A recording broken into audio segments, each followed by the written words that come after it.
Hi all, നമസ്കാരം. Soumya art of കുക്കിംഗിലേക്ക് ഏവർക്കും സ്വാഗതം. ഇന്ന് ഉണ്ടാക്കാൻ പോകുന്ന വിഭവം എന്ന് പറഞ്ഞാൽ ഒരു റെസ്റ്റോറന്റ് സ്റ്റൈൽ ഡിഷാണ്, അതായത് വെജിറ്റബിൾ കുറുമ. അപ്പൊ എങ്ങനെയാണ് നമ്മൾ 5 സ്റ്റാർ ഹോട്ടലിലും അല്ലെങ്കിൽ നല്ല ഹോട്ടൽസിലൊക്കെ പോകുന്ന സമയത്ത് അവരുണ്ടാക്കുന്ന കുറുമ ആ ഒരു രീതിയിലാണ് നമ്മൾ ഉണ്ടാക്കുന്നത് കേട്ടോ. ചപ്പാത്തിക്കും അതുപോലെ പൊറോട്ടയ്ക്കും നാനിനും ഒക്കെ പറ്റുന്ന പോലത്തെ ഒരു റെസിപ്പിയാണ്. നമുക്ക് ഫസ്റ്റ് വേണ്ടത് വെജിറ്റബിൾസ് ആണ്. അതിനായിട്ട് ഇതിൽ ഞാൻ ഏകദേശം ഒരു ഇത്ര ഉള്ള ഒരു 4-5 ഉരുളക്കിഴങ്ങ് എടുത്തിട്ടുണ്ട്. ഇത്ര ഉണ്ടായിരുന്നു ഉരുളക്കിഴങ്ങ്. അപ്പോൾ 4-5 ഉരുളക്കിഴങ്ങ് എടുത്തിട്ടുണ്ട്. എന്നിട്ട് അതിനെ 4 ഇട്ടിരിക്കുകയാണ്. പിന്നെ ഒരു ചെറിയ പീസ് കോളിഫ്ലവർ, അതുപോലെ 2 ക്യാരറ്റ് മുറിച്ചിട്ടുണ്ട്, അതുപോലെ ഒരു 5-6 ബീൻസ് എടുത്തിട്ടുണ്ട്, 2 മീഡിയം സൈസ് തക്കാളി, 2 മീഡിയം സൈസ് സവോള, ഏകദേശം ഒരു പിടി ഗ്രീൻ പീസ്. ഇത് ഞാൻ ഉണക്ക ഗ്രീൻ പീസ് ഇന്നലെ വെള്ളത്തിലിട്ട് വെച്ചതായിരുന്നു. ഇന്നലെ രാത്രി വെള്ളത്തിലിട്ട് വെച്ചാണ് കേട്ടോ. നമുക്ക് ഏകദേശം ഒരു 2 സ്പൂൺ വരുന്ന രീതിയിൽ വെളുത്തുള്ളിയും ഇഞ്ചിയും കൂടെ പേസ്റ്റ് വേണം. അതായത് വെളുത്തുള്ളി പേസ്റ്റ് 1 ടീസ്പൂൺ, ഇഞ്ചി പേസ്റ്റ് 1 ടീസ്പൂൺ, അങ്ങനെയാണ് വേണ്ടത്.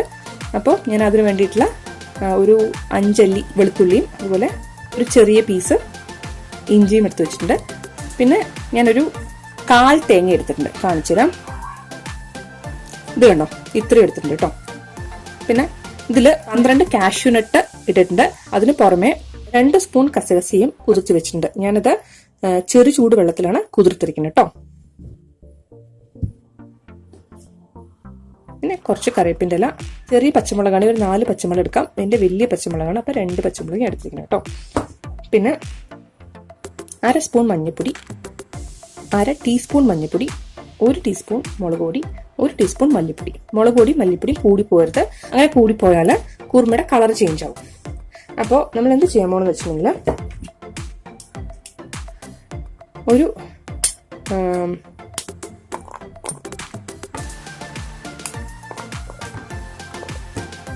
ജസ്റ്റ് ഒന്ന് പൊട്ടിച്ചിട്ടാൽ മതി കേട്ടോ.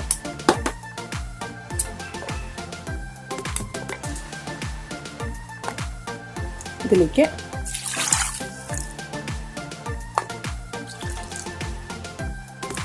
കസകസയും കാഷ്നട്ടും ഇടുക. എന്നിട്ട് ഇത് നന്നായിട്ട് പേസ്റ്റ് പോലെ നന്നായിട്ട് അരച്ചെടുക്കണം. അപ്പൊ ഞാനിപ്പോൾ ഇത് അരച്ചെടുത്തുകൊണ്ട് വരാം. ഇത് കണ്ടോ, ഇങ്ങനെ ഇത് കണ്ടോ, നല്ല മഷി പോലെ അരച്ചെടുത്തിട്ടുണ്ട് കേട്ടോ. അപ്പം നമ്മൾ ഈ രീതിയിലാണ് അരച്ചെടുക്കേണ്ടത്. നന്നായിട്ട് പേസ്റ്റായിട്ട് അരിഞ്ഞു കിട്ടണം നമുക്ക് കേട്ടോ. അപ്പോൾ ഞാൻ ഇത് അരച്ചെടുത്തിട്ടുണ്ട് ഓൾറെഡി. ഇനി നമുക്ക് പച്ചക്കറികൾ വേവാനിടണം. നമുക്ക് ആദ്യം ചെയ്യേണ്ടത് എന്താ വെച്ചിട്ടുണ്ടെങ്കിൽ എടുത്തു വെച്ചിരിക്കുന്ന ഗ്രീൻ പീസ് ഉണ്ടല്ലോ, ഗ്രീൻ പീസിനെ നന്നായിട്ട് വേവിച്ചെടുക്കണം. ടോട്ടലായിട്ട് നമുക്ക് 1 ഗ്ലാസ് വെള്ളം വേണം. അപ്പോൾ ഞാൻ 1 ഗ്ലാസ് വെള്ളം നേരത്തെ ഒഴിച്ചു കൊടുക്കുകയാണ്. ഞാനിതിനെ വേവാൻ വെക്കാൻ പോകണം കേട്ടോ.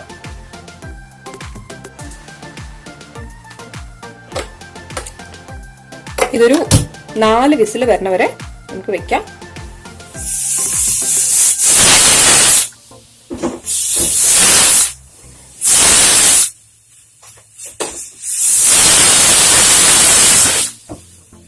ഇപ്പൊ 4 വിസിലായി, നമുക്ക് ഗ്യാസ് ഓഫ് ചെയ്യാം. ഞാൻ തേങ്ങയും കസകസയും അതുപോലെ തന്നെ കുറച്ച് കാഷ്നട്ടും കൂടെ അരച്ചെടുത്തിട്ടുണ്ട്. നല്ല പേസ്റ്റ് പോലെ അരച്ചെടുത്തിട്ടുണ്ട് കേട്ടോ. ഇത് കണ്ടോ, അത് നിന്ന് കഴുകിയെടുത്ത വെള്ളമാണത്, ആ മിക്സി കഴുകിയെടുത്ത വെള്ളം. പിന്നെ നമ്മൾ ഒരു കാര്യം പറയാൻ വിട്ടുപോയിട്ടുണ്ട്, അതായത് ഒരു ബേ ലീഫ് വേണം, അതുപോലെ ഒരു ചെറിയ പീസ് പട്ട, ഞാനത് പൊട്ടിച്ച് വെച്ചിരിക്കണം കേട്ടോ. അതുപോലെ 2 ഗ്രാമ്പു, 2 ഏലക്കായ. നമുക്ക് വേണമെങ്കിൽ ഗ്രാമ്പും ഏലക്കായും അവോയ്ഡ് ചെയ്യാം. ചിലരിടാറുണ്ട്, ചിലരിടാറില്ല. പക്ഷെ ബേ ലീഫും പട്ടയും എന്തായാലും വേണം കേട്ടോ. ഇപ്പോൾ അതിന്റെ സ്റ്റീമൊക്കെ പോയിട്ടുണ്ട്. നമുക്കൊന്ന് ഓപ്പൺ ചെയ്ത ശേഷം ഇതിലേക്ക് കോളിഫ്ലവർ, ബീൻസ്,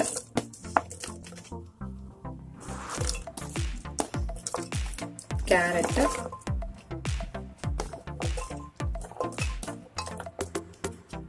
അതുപോലെ ഉരുളക്കിഴങ്ങ്, ഇതെല്ലാം കൂടെ നമുക്ക് 1 വിസിലും കൂടെ വെക്കണം. 1 or 2 വിസിൽ വെക്കാം കേട്ടോ.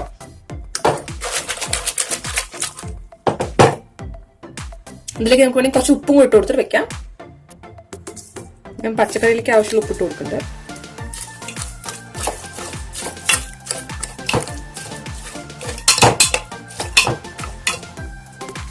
ഞാനിത് 2 വിസിൽ വെക്കുകയാണ്. കാരണം എന്റെ 1 ലിറ്ററിന്റെ കുക്കറാണ്. അപ്പൊ പെട്ടെന്ന് വിസിൽ വരും. അപ്പോൾ ശരിക്കും വേവാവില്ല. അതുകൊണ്ട് ഞാൻ 2 വിസിൽ വെക്കുകയാണ്. നിങ്ങളുടെ വലിയ കുക്കറാണെങ്കിൽ ഒരൊറ്റ വിസിൽ വെച്ചാൽ മതി കേട്ടോ.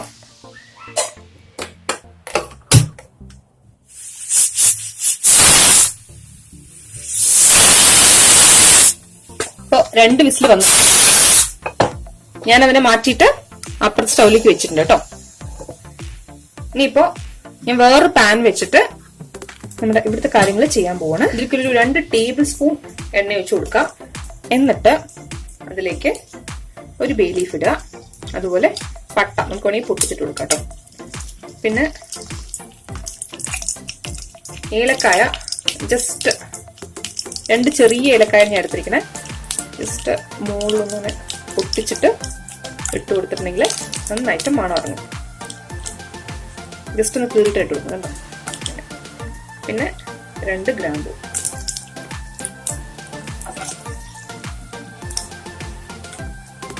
എന്നിട്ട് ഇതിലേക്ക് അതിലേക്ക് നീളത്തിൽ മുറിച്ചിട്ട് പച്ചമുളകും ചേർത്ത് കൊടുക്കാം.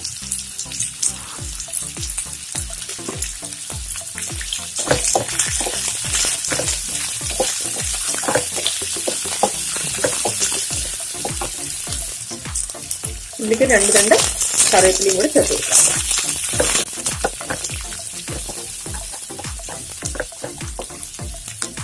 ഇനി ഇതിലേക്ക് വെളുത്തുള്ളി ഇഞ്ചി പേസ്റ്റ് അതും ചേർത്ത് കൊടുക്കാം. ഞാനിത് ജസ്റ്റ് ഒന്ന് ക്രഷ് ചെയ്തെടുത്തിട്ടേ ഉള്ളൂ. നിങ്ങൾക്ക് വേണമെങ്കിൽ നന്നായി പേസ്റ്റ് ആക്കിയത് കുഴപ്പമൊന്നുമില്ല കേട്ടോ.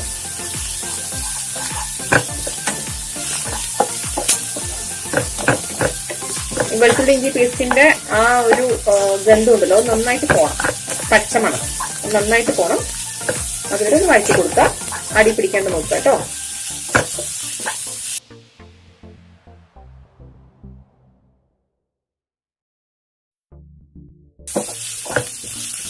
ഞാൻ പറയുന്ന രീതിയിൽ തന്നെ നിങ്ങൾ എക്സാക്ട് ആയിട്ട് ഉണ്ടാക്കണമെന്നുണ്ടെങ്കിൽ ശരിക്കും ഹോട്ടലിലേക്ക് കിട്ടുന്ന അതേ രീതിയിലുള്ള കുറുമ നിങ്ങൾക്ക് കിട്ടും. നല്ല കുറുകിയ ചാറോട് കൂടിയിട്ടൊക്കെ കിട്ടും കേട്ടോ. ഇതിൽ കസുകത്തിയും അതുപോലെ തന്നെ കാഷ്നട്ടുമാണ് ശരിക്കും പറഞ്ഞിട്ടുണ്ടെങ്കിൽ കുറുമയ്ക്ക് കൊഴുപ്പ് കൊടുക്കുന്ന സാധനം. നമ്മൾ വളരെ കുറവ് തേങ്ങ എടുത്തിട്ടുള്ളൂ. ഏകദേശം പച്ചമണം മാറി. ഇനി ഇതിലേക്ക് പൊടികളൊക്കെ ചേർത്ത് കൊടുക്കാം.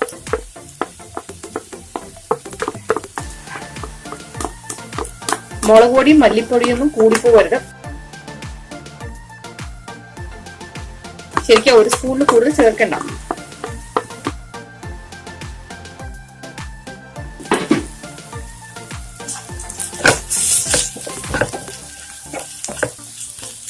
ഇത് ഒരുപാട് നേരം ഇട്ട് വഴറ്റണ്ട. ഇതിലേക്ക് തക്കാളി ഇട്ട് കൊടുക്കാം.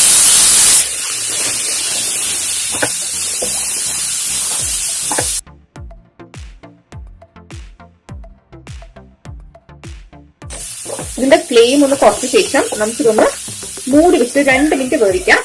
അപ്പോഴേക്കും തക്കാളിയൊക്കെ ഒന്ന് നന്നായിട്ട് വെന്ത് കിട്ടും.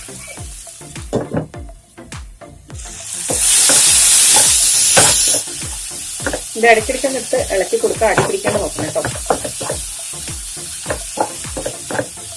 ഇതൊക്കെ എന്താ ഒരു മണം എന്നറിയോ.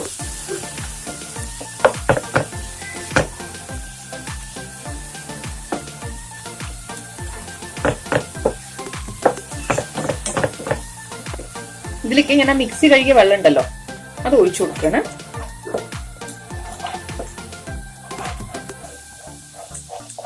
ഇതിലേക്ക് നമ്മള് വേവിച്ച് വെച്ചിരിക്കുന്ന പച്ചക്കറികൾ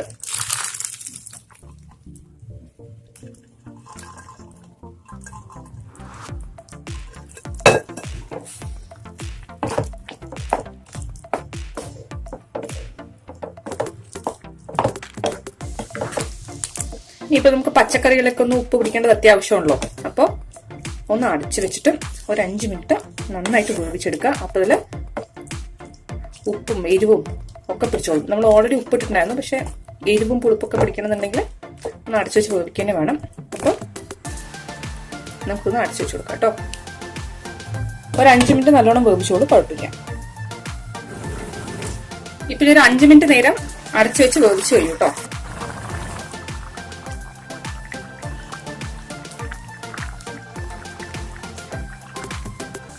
ഞാൻ ഇതിലേക്ക് ഇപ്പോ തേങ്ങ അരച്ചത് ഒഴിച്ചു കൊടുത്തിട്ടുണ്ട്. എന്നിട്ട് ഒരു 2-3 മിനിറ്റ് നന്നായി തിളപ്പിച്ചു.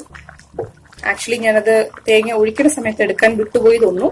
അപ്പൊ അതുകൊണ്ടാണ് ഞാനിപ്പോ ഒന്നും കൂടെ റിപ്പീറ്റ് ചെയ്യണം കേട്ടോ. തേങ്ങയും കസകസയും അണ്ടിപ്പരിപ്പും കൂടെ അരച്ചിട്ടുണ്ടായിരുന്നില്ലേ, അത് ഞാൻ ഒഴിച്ചു കൊടുത്തു ഇതിലേക്ക്. എന്നിട്ട് ഒരു 2 മിനിറ്റ് തിളപ്പിച്ചു. അപ്പോഴത്തേക്കും ഇത്രയും കൊഴുപ്പ് വന്നിട്ടുണ്ട്. നമ്മൾ ഓഫ് ചെയ്യുന്ന സമയത്ത് നമുക്ക് ഈ കൊഴുപ്പാണ് വേണ്ടത്. കാരണം നമ്മൾ ഓഫ് ചെയ്ത് കഴിഞ്ഞാലും ഈ കൂട്ടാൻ ഇരുന്ന് കൊഴുക്കും. അപ്പൊ നിങ്ങൾ എന്തായാലും ട്രൈ ചെയ്ത് നോക്കണം. ശരിക്കും നല്ലൊരു ഹോട്ടൽ സ്റ്റൈൽ റെസിപ്പിയാണ്, റെസ്റ്റോറന്റ് സ്റ്റൈൽ റെസിപ്പി എന്ന് പറയാൻ പറ്റുന്ന റെസിപ്പിയാണ്. നല്ല ടേസ്റ്റിയാണ്. നമുക്ക് ഏത് കൈൻഡ് ഓഫ് ബ്രെഡ് ഐറ്റമിന്റെ കൂടെയും വേണമെങ്കിൽ കഴിക്കാം. അപ്പൊ നിങ്ങൾ എന്തായാലും ട്രൈ ചെയ്ത് നോക്കണം. ട്രൈ ചെയ്ത് നോക്കിയിട്ട് ഫീഡ്ബാക്ക് എന്നെ എഴുതി അറിയിക്കാൻ മറക്കരുത്. നിങ്ങൾക്ക് ഈ റെസിപ്പി ഇഷ്ടപ്പെടുകയാണെങ്കിൽ സബ്സ്ക്രൈബ് ചെയ്യാൻ മറക്കരുത്. അതുപോലെ തൊട്ടടുത്തുള്ള ബെല്ലൈക്കൺ കൂടെ പ്രസ് ചെയ്യണമെന്നുണ്ടെങ്കിൽ ഞാൻ ഉണ്ടാക്കുന്ന പുതിയ പുതിയ റെസിപ്പീസും നോട്ടിഫിക്കേഷൻ നിങ്ങൾ കിട്ടുന്നതായിരിക്കും. ഞാൻ അതിന്റെ ക്ലോസ് ലുക്ക് കാണിച്ചു തരാം. അപ്പൊ ഞാനത് ഓഫ് ചെയ്യണം. നല്ല ക്രീമി ആയിട്ട് വന്നിട്ടുണ്ട് കണ്ടോ. എന്റെ ക്ലോസ് ലുക്ക് കാണിച്ചു തരാം കേട്ടോ. നാളെ പുതിയ റെസിപ്പി ആയിട്ട് നമുക്ക് വീണ്ടും കാണാം. അതുവരെ ബൈ, ടേക്ക് കെയർ. ഇതാണ് ക്ലോസ് വ്യൂ കേട്ടോ. ഇതാണ് ക്ലോസ് വ്യൂ.